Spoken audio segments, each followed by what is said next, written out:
창세기 20장 1절부터 저희가 28절까지 교독합니다. 아브라함이 거기서 네게부 땅으로 옮겨가 가데스와 술 사이 그랄에 거류하며 그의 아내 사라를 자기 누이라 하였으므로 그랄 왕 아비멜렉이 사람을 보내어 사라를 데려갔더니 그 밤에 하나님이 아비멜렉에게 현몽하시고 그에게 이르시되 네가 데려간 이 여인으로 말미암아 네가 죽으리니 그는 남편이 있는 여자이니라. 아비멜렉이 그 여인을 가까이 하지 아니하였으므로 그가 대답하되 주여 주께서 우르는 백성도 멸하시나이까. 그가 나에게 이는 내 누이라고 하지 아니하였나이까. 그 여인도 그는 내 오라비라 하였사오니 나는 온전한 마음과 깨끗한 손으로 이렇게 하였나이다. 하나님이 밤에 또 그에게 이르시되 네가 온전한 마음으로 이렇게 한 줄을 나도 알았으므로 너를 막아 내게 범죄하지 아니하게 하였나니 여인에게 가까이 하지 못하게 함이 이 때문이니라. 이제 그 사람의 아내를 돌려보내라. 그는 선지자라. 그가 너를 위하여 기도하리니 네가 살려니와 네가 돌려보내지 아니하면 너와 네게 속한 자가 다 반드시 죽을 줄 알지니라.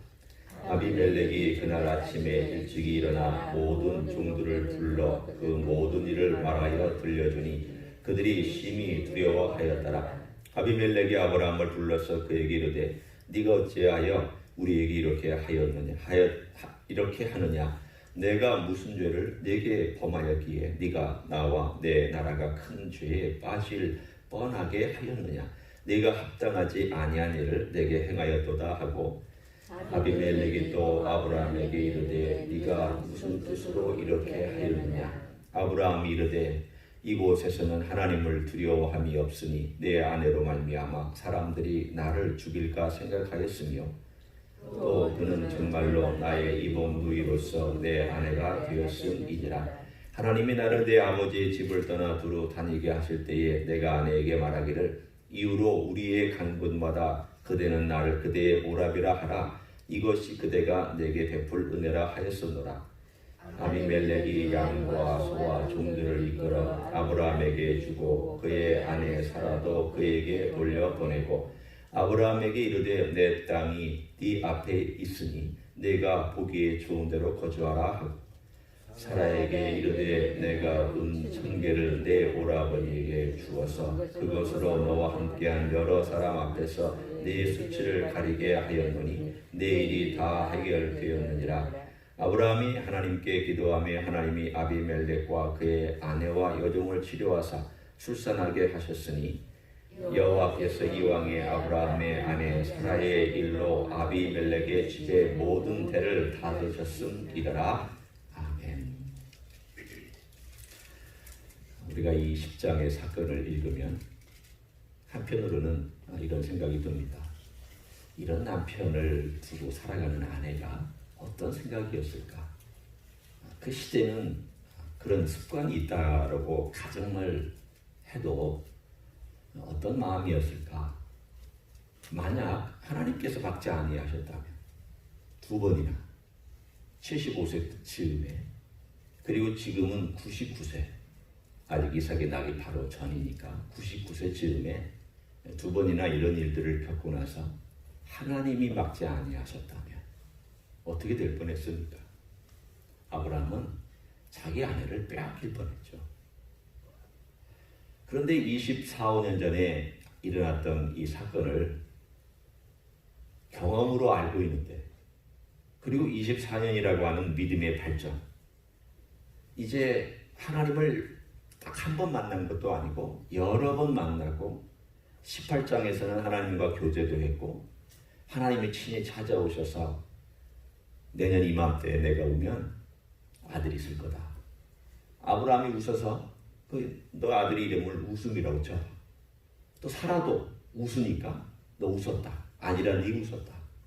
하나님께서 아브라함과 사라에게 2번이나 아니라 또 사라에게도 아니라 이렇게 말씀하심으로 명확하게 하나님과 대화하는 옳고 그름의 시시비비까지 가리는 그러한 친밀한 관계로 아브라함과 하나님의 관계가 형성되었습니다. 그러면 이 정도면 여러분 같으면 아직까지 끝이냐? 아무리 왕인들, 아무리 군대에 장관이 나를 찾아온들, 세상에 뭐 부유한 자가 나를 찾아온들, 뭐 그까지 것쯤이야 라고 할 수 있지 않겠습니까? 그런데 오늘 20장에 보면 아브라함이 또 넘어지는 것을 우리들에게 보여주고 있습니다. 이걸 보면 참 인생이 끝까지, 인생의 그 끝부분까지, 그리고 신앙의 경험이 많아도 역시 자기가 잘 넘어지는 영역에서는 또 넘어질 수도 있겠다라는 생각을 다시 한번 해봅니다. 그러니까 우리는 영어로 표현하면 vulnerable하다는 표현을 씁니다. 취약하다는 뜻이죠. 내가 됐다. 야, 이제 하나님이 나를 찾아오고 나를 통하여서 이 놀라운 일들을 이 열방 가운데, 세상 가운데 행하시겠다. 야, 참 하나님이 나를 찾아왔다.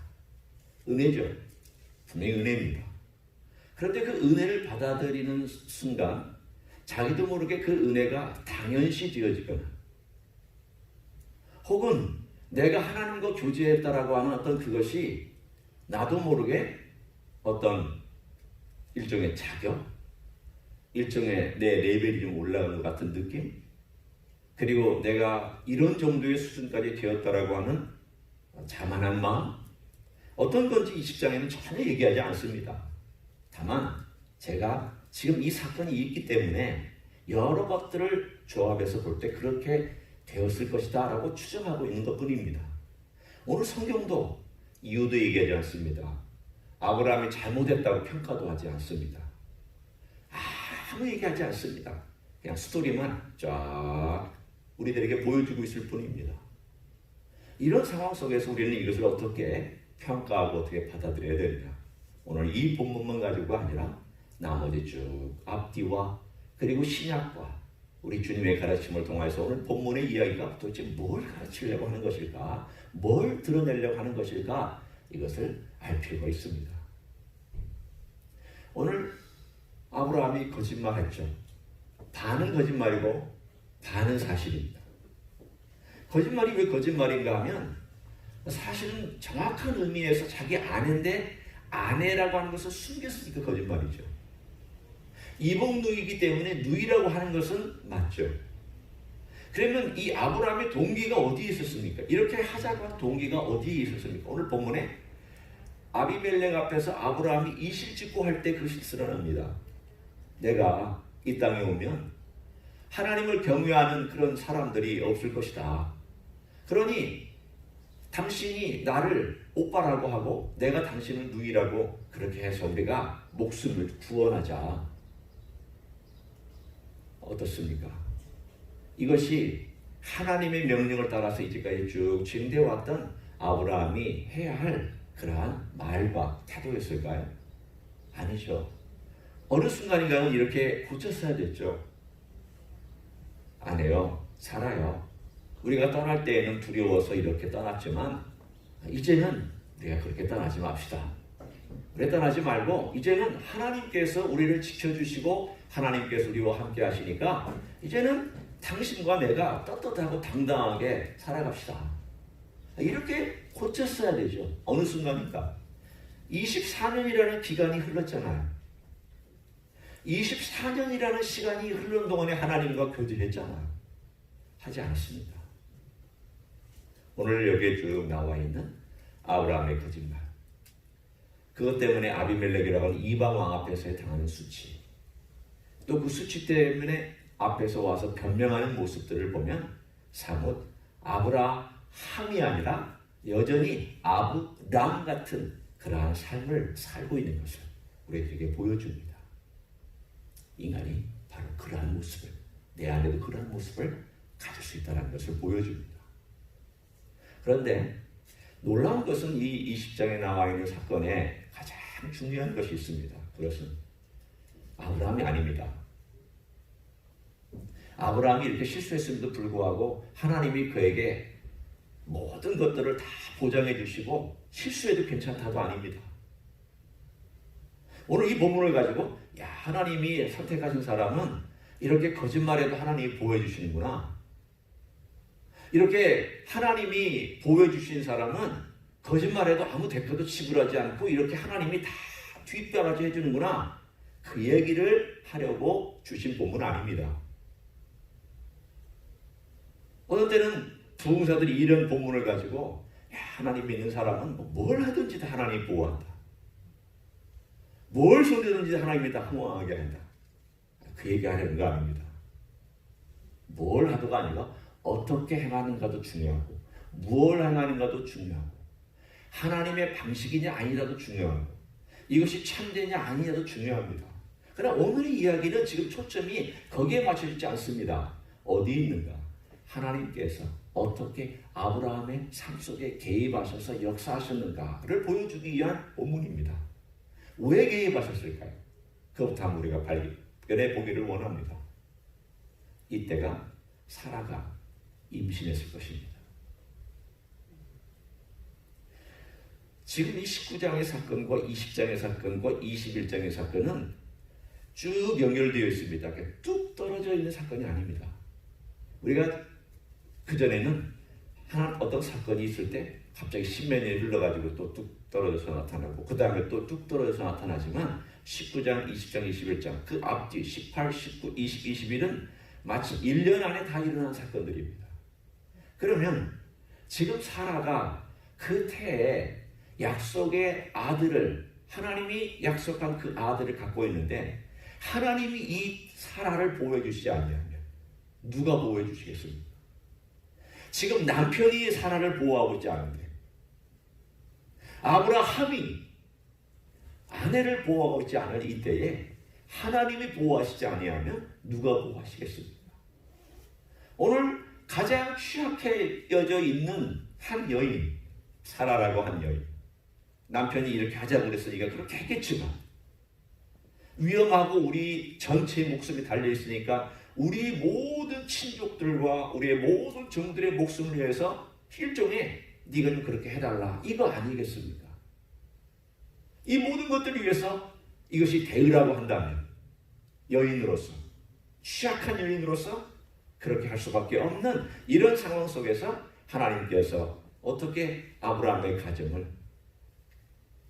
거짓말과 취약함과 넘어짐과 변명함과 인간으로 볼 때는 믿음의 사람이라고 볼 수 없는 이러한 행동에도 불구하고 하나님께서 어떻게 그를 불구덩이 가운데서 끄집어내셨는가? 하나님께서 어떻게 사라를 온전하게 보호해 주셨는가? 위험한 상황 속에서 어떻게 취약한 여인을 하나님께서 위험에 빠뜨리지 아니하고 약속을 이루시기 위하여 하나님이 역사하고 계시는가? 그걸 보라는 것입니다. 하나님은 어떤 때 대가를 지불하게 하시기도 합니다. 하나님은 어떤 때 이런 일들을 전격적으로 개입해서 막아주시기도 합니다. 우리는 모릅니다. 하나님이 모든 것마다 다 막아주시는 것도 아닙니다. 그렇잖아요. 하나님 모든 걸 다 막아주시나요? 우리가 잘못하면 다 막아주시고 다 아무런 결과도 나타나지 않도록 해주시나요? 그건 아닙니다. 어떤 때는 우리가 잘못하면 그 대가 지불해야 될 때도 참 많습니다. 그 어려운 일들 많이 있습니다. 우리 성경에 그런 얘기들로 꽉 찬 거 알지 않습니까? 다윗 이야기, 심지어는 야곱 이야기, 심지어는 요셉 이야기, 다 대가들을 지불하는 거예요. 그러나 오늘 이 이야기만큼은 그 이야기가 여기에 나와 있지 않은 것은 대가를 지불한다 안 한다 이걸 강조하기 위함도 아닙니다. 아브라함이 잘했다 못했다 그걸 막 부각시키려는 것도 아닙니다. 잘못했습니다. 아브라함 무기력했습니다. 쉽게 얘기하면 남편으로서 남자로서 비겁했습니다. 그렇잖아요. 이런 남편을 남편으로 평생 모시고 살았다고 하는 이 사라가 어떤 한편으로 보면 좀 안 됐기도 한 생각이 들거든요. 그게 중요한 게 아니라 오늘 하나님께서 약속의 자손을 그 배에 가지고 있는 사라를 보호하시고 하나님이 어떻게 그 약속을 지키시기 위하여 성실하신가? 하나님이 얼마나 성실하신가? 하나님이 얼마나 인간의 그 취약함에도 불구하고 테두리를 둘러서 보호하고 계시는가?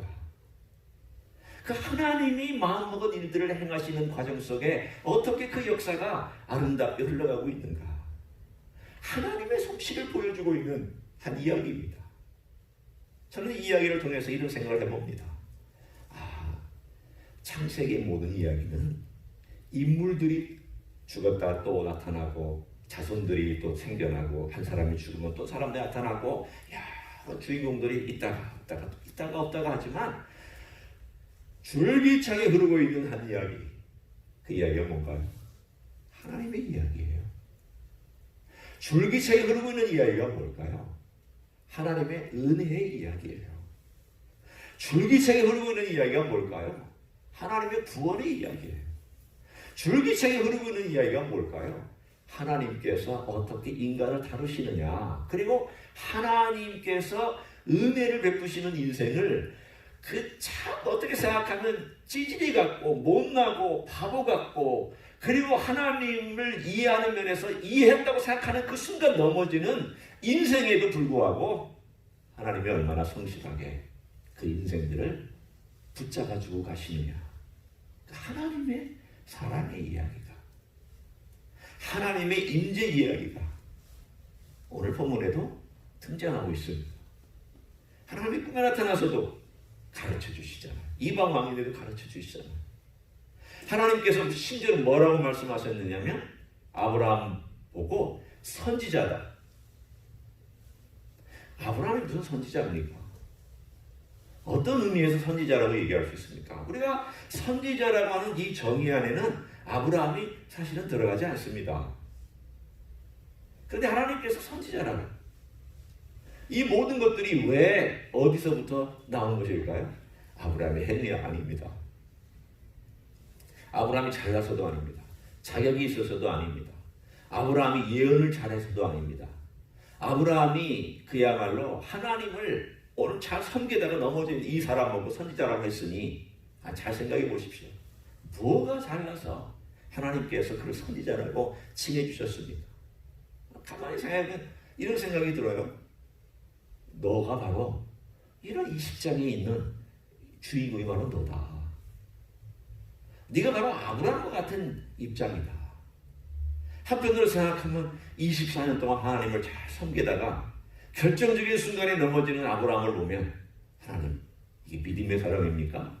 라고 묻지만 다른 한편으로는 이게 너야. 이게 득대의 모습이거든. 내가 은혜로 너를 지금까지 덮어주지 않았으면 네가 여기까지 올 수 있었겠어? 내가 은혜의 날개에서 너를 보호해주지 않았으면 네가 이 자리에 설 수 있었겠냐고. 너는 주님 그때는 나를 좀 보호해주시고 좀 이것 좀 해주셨으면 좋겠는데 그것만 생각하고 있잖아. 내가 너를 위해서 해준 것들과 보호한 것들과 인도한 것들에 대해서는 생각해보지 않았니? 아브라함을 생각해보세요. 아브라함이 대가를 지불하고 어렵게 하는 하갈의 이야기에 대해서는 하나님께서 막아주지 않았어요. 대가 지불하고 지금도 자손들 대가 지불하고 있잖아요. 그 사건을 하나님께서 그냥 가만히 지켜보고 있었어요. 그런데 이 사건에 있어서는 사안이 다르니까 하나님께서 직접 개입하셔서 막아주셨어요.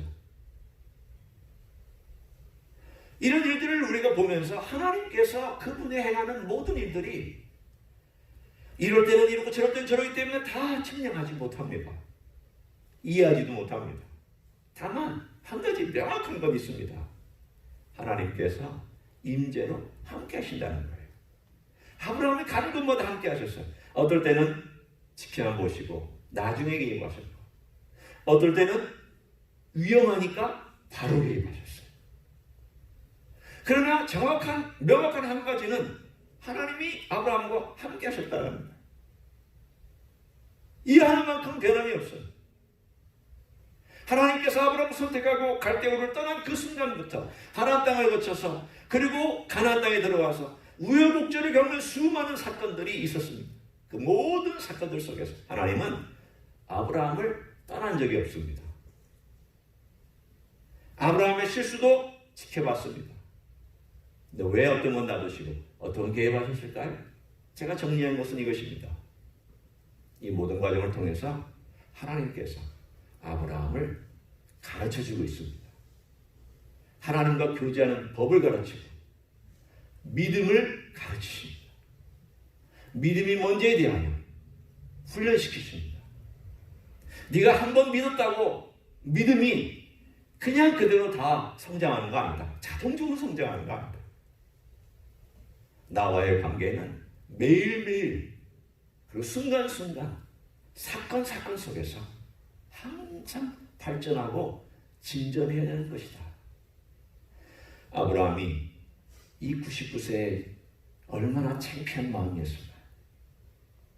참 나는 왜 그럴까.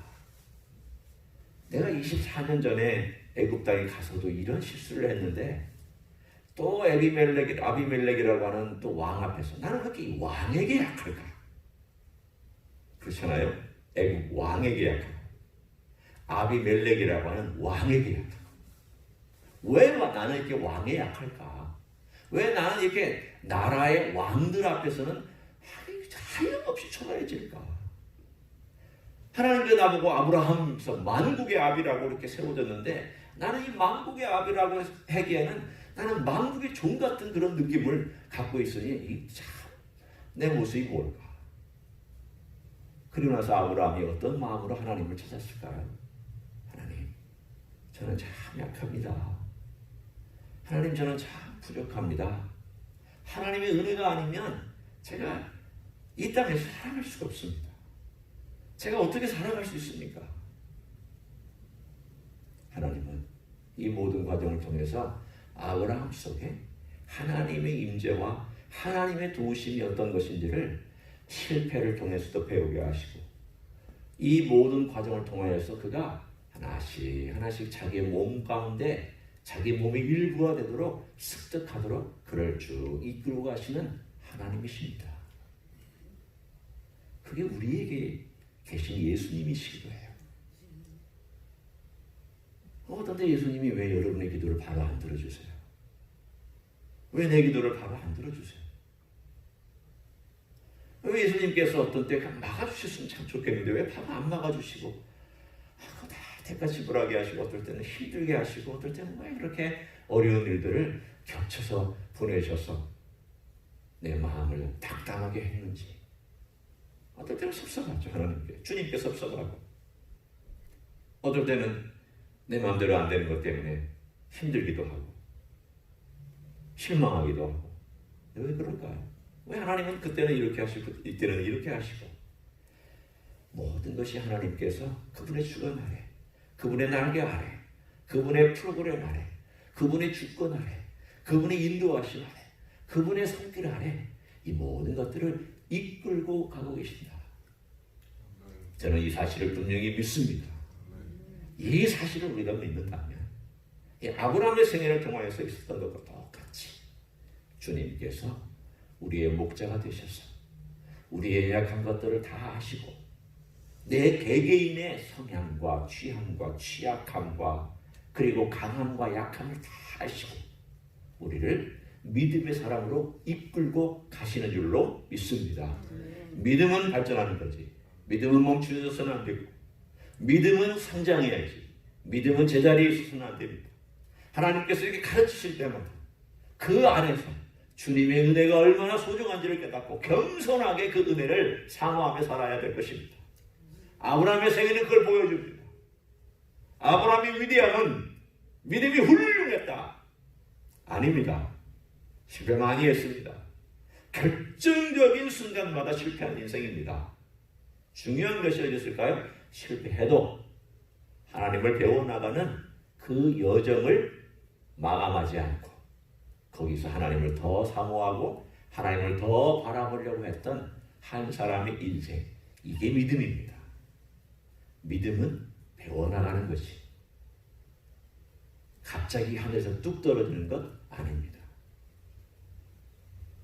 믿음을 오늘도 우리에게 가르쳐주시고 계시고 배워라. 그리고 나와 함께 배워가자. 내 멍에를 메고 내게 배워라. 내가 가르쳐 줄 테니까 날 봐. 그거 들어. 그리고 날 따라와. 내가 가르쳐 줄게. 우리 주님께서 우리에게 이렇게 말씀하고 계십니다. 저는 20장의 사건을 보면서 결론입니다. 감사했습니다. 아브라함을 비난하고 싶은 마음이 없어졌습니다. 한편으로는 어떻게 생각하면 남자로서 참 창피해서 비난하고 싶었습니다. 그렇죠? 남자 대 남자로서 믿음의 사람이 이 정도밖에 안 되느냐고 뭐라고 하고 싶었습니다. 근데 그게 아니라 이게 나다.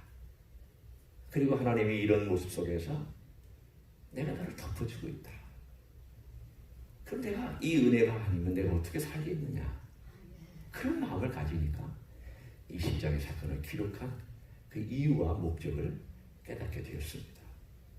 여러분 모두도 바로 이 십장 속에 있는 아브라함처럼 느끼실 때마다 하나님의 은혜를 더 깊이 깨닫고 더 의지하고 그 은혜가 없으면 내 믿음도 안 되는구나, 성장할 수 없구나라는 걸 깨닫고 그렇게 나아가시는 여러분 되시기를 예수님의 이름으로 간절히 축원합니다. 기도하시겠습니다.